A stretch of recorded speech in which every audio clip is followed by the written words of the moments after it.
Olá, sejam todos muito bem-vindos a mais um podcast aqui do nosso Farol Nacional e hoje um assunto importante, como sempre, e para discuti-lo, para esclarecer esse ponto, está aqui conosco a treinadora física e comportamental Leilani de Paula. Leilani, bem-vinda, amiga.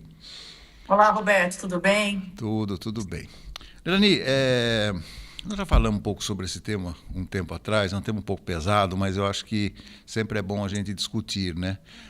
Infelizmente, mais um caso de projeção nacional tomou o noticiário da mídia de uma maneira geral, mais um PM que acabou sendo acusado de assassinar a própria esposa e já está devidamente preso. Isso levou toda a mídia, né, e eu em particular, a fazer pesquisas a respeito de feminicídios no Brasil.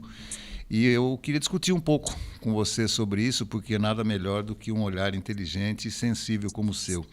O Brasil, ano passado, bateu recordes, né, de feminicídios com 1.571 mortes. 62,5% das vítimas foram mortas dentro da própria residência. E o aumento de denúncias também cresceu. Isso aí, Leilani, é um caso trágico. A cada dia, 4 mulheres são vítimas de feminicídio no Brasil. E o assunto voltou à tona porque, em alguns casos, a gente até acha surreal a frieza com que o autor do crime, não digo que se entrega, mas ele não assume a culpa, né? Um fala que a mulher se matou, outro fala que a mulher teve uma crise neurótica, outro, esse aí no caso, falou que os dois consumiram drogas e depois não sabe o que aconteceu. Então, enfim, assustador, né, Leilani? Vamos começar desse aumento. Por mais que a lei exista, por mais que isso esteja no noticiário, me parece que não tem sido suficiente para sensibilizar os homens, o machismo. Vamos lá. Sempre houve esse machismo, essa violência, essa agressividade contra a mulher, mas de uma forma muito velada na nossa sociedade, não era explícita. Eu vejo que esse movimento vem tomando conta da mídia social depois que nós tivemos a possibilidade de ter algo na mão para filmar, um aparelho ali, celular, que eu pudesse registrar tudo e colocar isso na internet. Isso ganhou muito espaço para debate, para crítica, para tudo, porque daí tem gente. O que mais me assusta, Roberto, é a própria mulher, quando vê uma situação dessa de violência contra a mulher, ela apoia o homem. Acha que a mulher que foi, indecente, a mulher que se comportou mal, ela fica do lado do agressor muitas vezes. Eu observo os comentários, muitas mulheres, punindo a própria mulher. Então eu falo assim, olha quanta distorção da realidade, né, do que está acontecendo nesse cenário. Então, depois que houve a lei Maria da Penha, depois que houve muitas pessoas famosas colocando a cara na mídia para falar de abuso, falar de violência doméstica, falar do quanto elas já sofreram, isso ganhou um espaço que eu acho muito importante também falar sobre isso. Hoje temos um Disque Denúncia. Eu observei recentemente um carro da polícia escrito Maria da Penha ali, denuncie, então ele fica fazendo ronda pela cidade. Eu observei isso, achei até interessante. Antigamente nós não tínhamos um canal de comunicação, nós não tínhamos quem procurar, e se você buscasse pela polícia ou buscasse fazer uma denúncia, eles procuravam ter um roxo no corpo, né? Enquanto não houver um roxo, não tem nada para declarar. Ah, mas você apanhou? Não. Ah, mas você aconteceu alguma coisa? Tá machucada? Não. Então não tem corpo de delito. Então, enquanto não houver um corpo, ou todo destroçado, ou violentado, não há um crime. Então eu falo que isso sempre ocorreu, desde que o mundo é mundo, a violência sempre existiu, o machismo sempre existiu na nossa sociedade, mas era tudo muito permitido porque homem é assim. Ah, mas ele é homem. Homem é assim. Não, não é assim. Então nós fomos vítimas muito tempo aí de uma sociedade que a mulher não tinha espaço, a mulher tinha que ser calada, a mulher precisava só ser uma pessoa obediente e uma certa submissão, oprimida e não aquela submissão que é submissão, como a Bíblia diz, a mulher é submissa sim, mas ela é respeitada, ela está ao lado do homem, ela não é um capacho onde ele simplesmente faz o que quer. Então ela tem espaço dentro do lar, ela é o braço direito desse homem. Então ela não está abaixo dele, ela está ao lado dele. Então nós tivemos sim distorções desse posicionamento do homem, da mulher, e esse machismo desde que eu me conheço, sempre houve esse espaço maior para o homem ser violento, porque agressividade, né, Roberto, é diferente de violência. Um Uhum. homem agressivo, ele é bom. Ele tem agressividade masculina para proteger o lar, proteger essa esposa, mas Sim. o homem violento, ele não protege a esposa, ele não protege seus filhos, ele não protege essa plataforma de família. Então, é bem diferente você ser um homem agressivo e você ser um homem violento.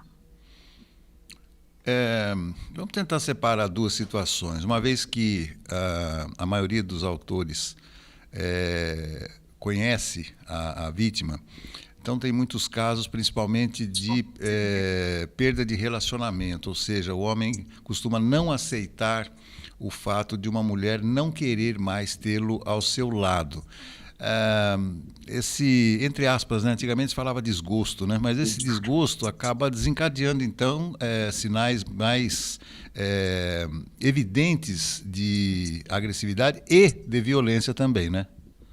Sim, e quando a gente estuda as feridas emocionais, eu já me aprofundei bastante nisso para entender um pouco mais, a gente entende que a ferida da rejeição, a ferida do abandono, realmente elas são muito profundas. E quando você é rejeitado por alguma mulher, você aciona essa via neural da rejeição, do abandono. Então isso causa um pânico, uma dor que já existe naquele corpo, já existe naquele sistema nervoso e aquilo aciona mecanismo que pode ser muito descontrolado, porque nós não sabemos o que aquele indivíduo já viveu como trauma.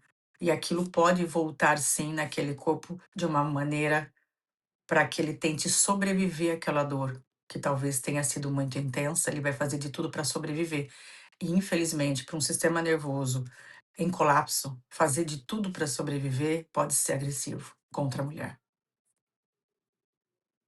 A gente tem que associar a isso, né, Nelani, questões como uso de álcool, entorpecentes, e isso pode acelerar também esse processo que o homem absorve para tentar agredir a sua própria mulher. Mas chegar nesse ponto, Lerani, de ter um assassinato é uma coisa que me assusta demais.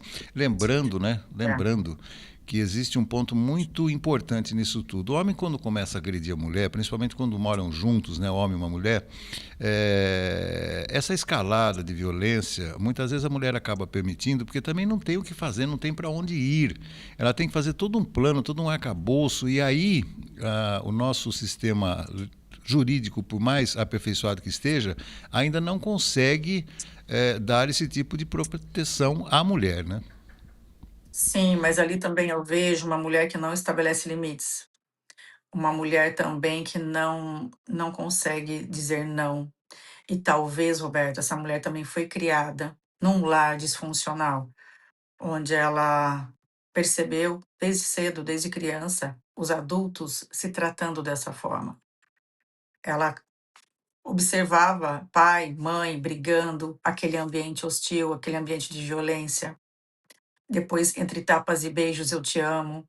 Então, aquilo para ela ficou um registro, logo nos seus primeiros anos de vida, aquilo ficou registrado como aquilo é amor, aquilo é uma relação saudável, nesse ponto de vista. Ali é marido e mulher, isso é casamento. E se ela viu a mãe apanhando, muitas vezes ela acha aquilo natural.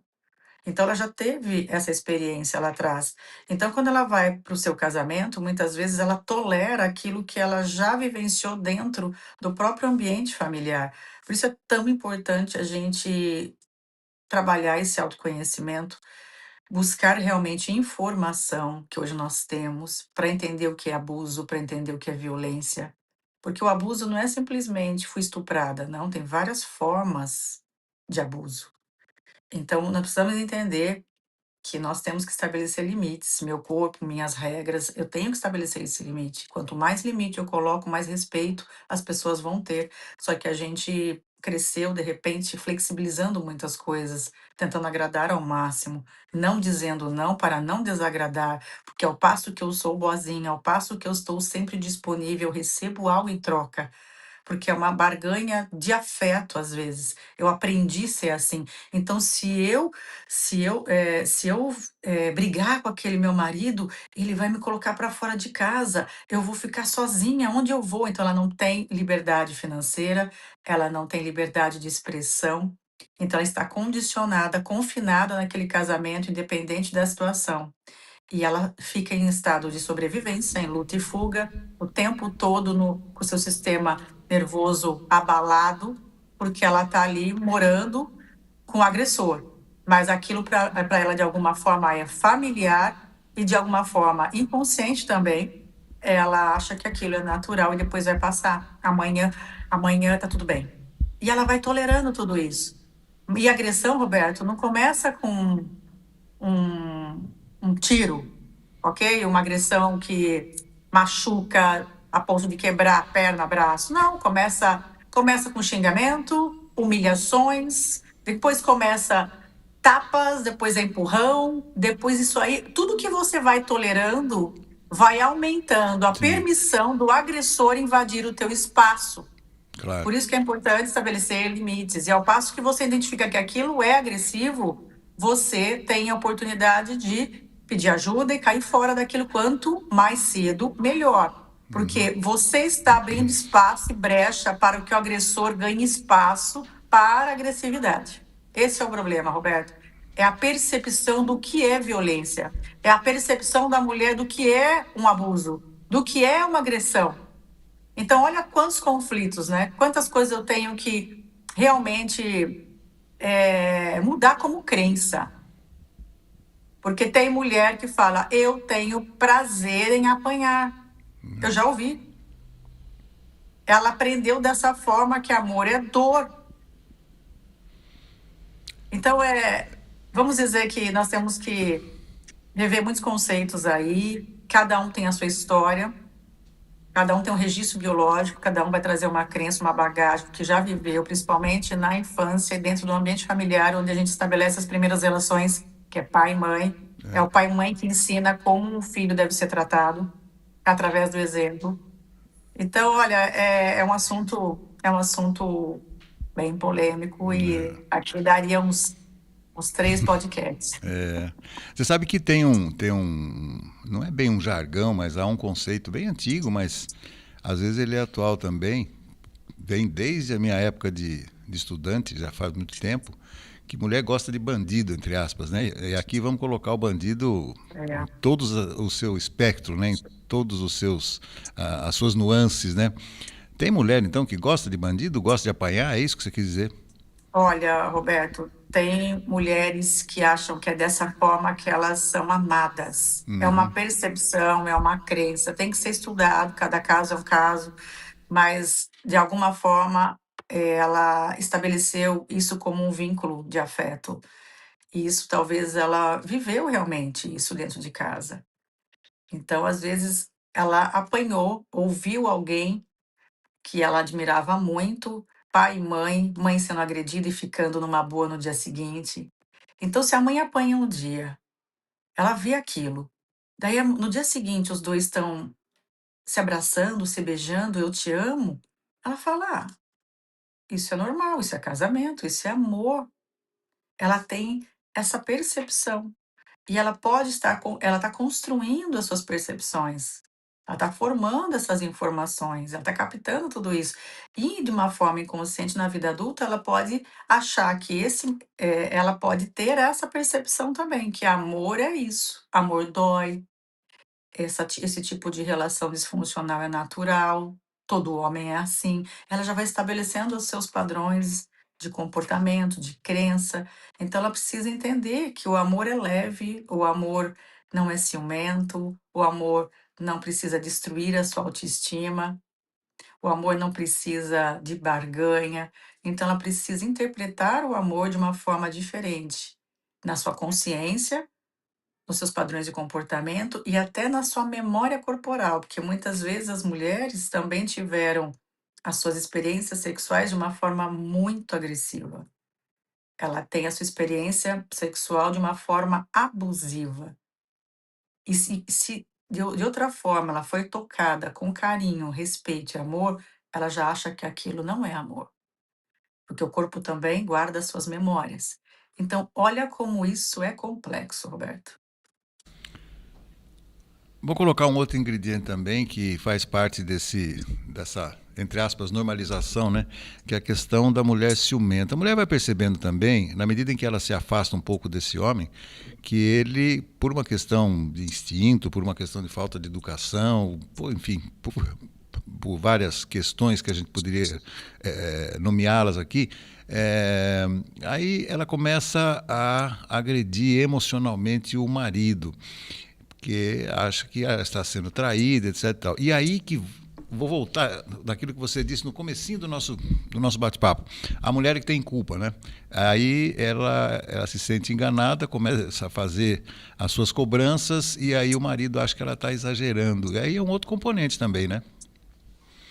Sim, o ciúme exagerado. O ciúme é bom, na medida certa. Tudo na medida certa não se torna um veneno. Então, eu falo que a diferença, né, de chá e remédio é a dose, né? O É, chazinho cura, mas se você tomar uma dose muito alta, vai intoxicar o seu corpo. O ciúme, gostosinho. É gostoso para quem sente um pouquinho, para quem recebe aquela situação, mas tudo assim que for exacerbado, descontrolado, adoece a relação.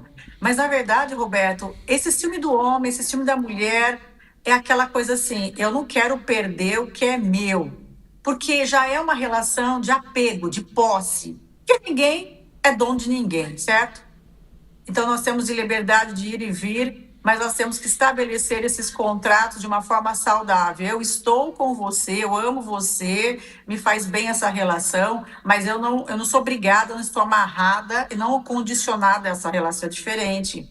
Então, quanto mais é o desapego, e quanto mais cada um tiver a sua individualidade, cada um tiver o seu espaço para respirar, de ter os seus hobbies, de ter o seu espaço, ter os seus amigos e ter os seus momentos de solitude, mais saudável é essa relação. Mas o medo do abandono. De novo, volto a falar sobre as feridas emocionais.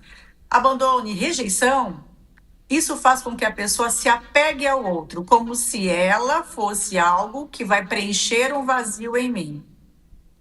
Por isso que eu digo que as mulheres precisam se encontrar, realmente fazer um processo de autoanálise, de autoconhecimento, de se enamorar antes de namorar alguém. Passe um tempo sozinha e se sinta confortável na sua presença, para que a próxima relação seja uma relação leve, confortável e não baseada em troca de barganha ou aqueles ataques. Se ele falar alguma coisa, você vai lá dar outra alfinetada. Ou se ele, eu não vivo sem você. Falei, que história é essa? Não vivo sem você, gente? Como é, assim? é. Né? Irmãos siameses agora, se cortar, morre. Então, é uma situação, Roberto, que a gente precisa entender que cada um tem o seu sistema respiratório, cada um tem o seu sistema cardíaco à parte ali. Vocês não são integrados, então tem que ter uma vida separada para que a vida a dois seja prazerosa. Então, eu vejo muitas relações que estão o tempo todo em estado de hipervigilância, porque nenhum confia no outro. Pegou no celular, ela já está de antena ligada aqui atrás para ver o que ele está vendo, para quem ele está com quem ele está conversando. E isso é um estado o tempo todo de estresse, o tempo todo sinalizando cortisol, o tempo todo o seu intestino vai sofrer com isso. O tempo todo o seu corpo em estado de luta e fuga, tentando sobreviver ao caos. Isso engorda, isso aumenta o processo ansioso, isso dá desbiose intestinal, isso dá vários problemas, cai a imunidade, cai a autoestima, cai libido, cai tudo. Por quê? Porque eu não estou alicerçada na minha autoestima, no meu amor próprio, eu estou preocupada com o outro, porque qualquer movimento do outro parece que eu vou desabar. Mas tudo isso tem a ver com as minhas feridas, feridas de rejeição, feridas de abandono, principalmente. Mas isso aí a pessoa não descobre sozinha, né, Leilani? Precisa ter Não, acompanhamento, apoio, né? Não é, né? não. Não Eu é no já sa- sofri disso. Eu já sofri muito dependência emocional na relação, achando que se eu perdesse o outro, se eu perder essa relação, eu vou morrer. é, Então, o que eu vou fazer sozinha? Eu já sofri muito isso nas minhas relações. Eu fazia de tudo para dar tudo certo, sempre fazendo o máximo e recebendo muito pouco. Então, eu tive que entender o que é isso. O que que é uma dependência emocional? O que que é uma relação tóxica? O que que é abuso? Quais são os limites que eu tenho que estabelecer? Mas realmente é um processo. Mas muitas pessoas demoram muito para enxergar que o problema é ela, não é o outro. É ela que ainda não exatamente, soube exatamente. se amar. Ela não tem uma rotina de autocuidado. É aquela pessoa que começa a namorar, ela abandona a academia, ela abandona as amigas, ela já deixa de fazer tudo o que é importante para ela, porque daí ela está em função do outro. Tipo, você vai? Ai, não sei, eu preciso ver com fulano. É. Ai, você vai na academia? Ai, não posso porque ele falou que ele quer sair agora mais cedo. Tudo é em função da agenda do outro. Ela já perdeu total autonomia da própria vida. Tá. Isso é um sinal que a gente chama de red flag, é uma bandeira vermelha já na sua vida. Cuidado. Aí já começa uma relação tóxica, quando você perde espaço para ser quem você é. E é muito importante a gente estabelecer esse limite. Só que a gente só aprende errando muito, infelizmente. É Eu na dor queria, que a gente aprende. eu queria tocar um último assunto com você antes da gente fechar, que é o componente da intimidade. Homens e mulheres têm visões muito distintas a respeito da intimidade. A necessidade, às vezes, do homem é muito diferente da necessidade da mulher. E aí eu incluo necessidade, acho que nem é uma necessidade biológica, mas é uma necessidade de autoafirmação, principalmente. E aí começam a dar esses problemas, porque normalmente os casais discutem muito pouco isso, né, Delani? Sobre a intimidade, sobre Sim, relacionamento. Na verdade, nós percebemos, às vezes, os homens mais fechados que as mulheres, né? Para falar de emoção, para falar o que eu sinto. Como é difícil, o que que eu quero, quem sou eu, o que eu sinto, o que eu espero dessa relação. São assuntos que eles não foram treinados, os homens, que chorar é normal, é natural. Não, muito pelo contrário. Falar de emoção e chorar é fragilidade, é vulnerabilidade. Homem não chora, homem não fala essas besteiras. Engole esse choro aí, vai embora, vai embora. Você é homem? Você é homem ou não é? Então, tudo isso, Roberto, já vem castrando emocionalmente, fisicamente um homem também, né? E como que ele vai entrar numa relação onde que a mulher espera esse acolhimento, esse diálogo, que é natural, essa DR que é fundamental, que a gente precisa expor o que a gente sente, e às vezes o homem congela nessa situação. Ele ativa um sistema que a gente chama de parasimpático dorsal. Ele congela, ele desconecta, ele fica no estado como se ele estivesse ali, entorpecido, anestesiado, desconectado, paralisado. Por quê? Em algum momento da vida dele, ele tentou dizer o que ele pensa, o que ele sente, ali ele foi tolhido. Então ele leva isso para a vida. E ele leva isso para os relacionamentos, mas não só marido, mulher, namorado, é dentro da empresa, é dentro do trabalho, é a hora que é a hora que o seu chefe, o seu patrão, o seu subordinado chega e coloca ele em uma situação que ele precisa de liderança ou precisa de uma resposta, ele precisa ter uma postura de enfrentamento, ele não tem, ele não consegue, ele trava. Mas tudo isso são memórias, Roberto, memórias que o corpo vai guardando de experiências anteriores, a gente fala de experiências adversas desde a infância, e que vai fazendo com que esse corpo entre nesse estado de congelamento e que não sai, não consegue falar. Aí você me trava. Muitas relações são, as mulheres relatam isso. Ai, meu marido diz que eu travo ele. Porque a mulher vem, ela vem com toda aquela bagagem emocional, ela quer falar. A mulher quer falar, Roberto, ela quer falar, quer falar, quer falar. verdade. E vocês têm que aprender a ouvir. É, Aprenda a ouvir uma mulher, entendeu? Simplesmente olha para ela e fica quieto. Deixa ela falar, é. ok? Mas aí vocês são muito práticos. Tipo, faz isso, aquilo, aquilo. Mas ela não pediu que você desse uma solução para ela. Ela só quer ser ouvida naquele momento. Verdade, Se ela verdade. pedir uma solução, você dá. Porque, na verdade, ela já sabe o que ela vai fazer. Só que ela É, só é. precisa falar. Uhum, exatamente. Então, é um mecanismo que não é fácil. Ninguém chegou aqui com bula. Eu falo que ninguém tem bula aqui para entender como é que funciona. Mas quando a gente estuda relacionamentos, a gente entende que o homem ele é muito prático. Ele resolve uma questão. Então, quando eu quero quero ajuda para resolver, já traz ali, ó, está acontecendo isso. O que eu devo fazer? Ponto final. Claro. Não fique contando histórias, Não perca porque tempo senão nisso. ele vai, não perca tempo, porque ele não entende histórias, ele entende frases curtas e ele traz uma solução. Então, na verdade, nós precisamos voltar para a escola de relacionamento para entender como é que funciona a cabeça do homem e da mulher, porque o homem ele funciona em compartimentos. Essa área que é do trabalho, essa área que é marido e mulher, e a mulher não, ela faz toda aquela bagunça, um novelo de Genial. lã e essa loucura. Deixa ela Genial. falar, não Tá é? certo, tá certo. Homem não, homem é compartimentos. E tem dia que o homem entra na caverna dele, deixa ele lá. Deixa o homem da caverna quieto lá. É. Porque ali ele está processando as emoções. E não adianta perguntar: o que você tem? O que você tem? O que está acontecendo? Pior, homem precisa entrar na caverna. Eu passei por isso ontem à noite. É assim mesmo. Parece que você tem uma microcâmera lá em casa. Gente, mas O isso que eu acontece em passei ontem. todas as relações. É É que a gente genial. não entende a cabeça do homem. O homem pensa diferente da mulher. É. É outro hormônio, é outra cabeça, e é assim que funciona a relação. Imagina se a gente tivesse o comportamento do homem igual da mulher, não vai dar certo isso. Ou então, dois homens dentro de casa, que a gente fala que as duas forças masculinas, ânimos na energia psíquica, duas forças masculinas é briga. Tem relacionamentos que tem as duas energias masculinas operante. É briga, é paulada, é dois homens brigando pelo mesmo território. Tá. É um querendo falar mais alto que o outro. Por isso que é importante essa energia psíquica, que a gente chama de. Jung dizia que é o ânimos e ânima, que é a energia feminina. Nós temos. O homem e a mulher têm essas duas energias psíquicas. Mas nós temos que estar. A mulher tem que ter mais a energia feminina e o homem mais a masculina. Então isso se complementa. Agora, se a mulher ela é mais de fazer, de mandar, energia masculina mais Sim, alta, e o sim. homem também, ele olha para essa mulher, eu tenho um macho dentro da minha casa, ele vai brigar. Dois machos é briga. Então, olha como é importante a gente entender de relacionamento, Roberto, porque é aí que começam os grandes conflitos.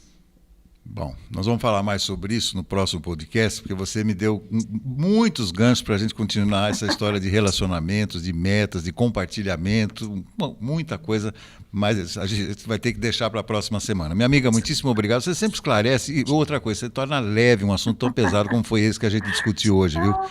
Boa sequência de semana, querida. Até semana que vem. Até Valeu. mais. Essa Leilani de Paula participando aqui do nosso programa e voltamos na próxima semana.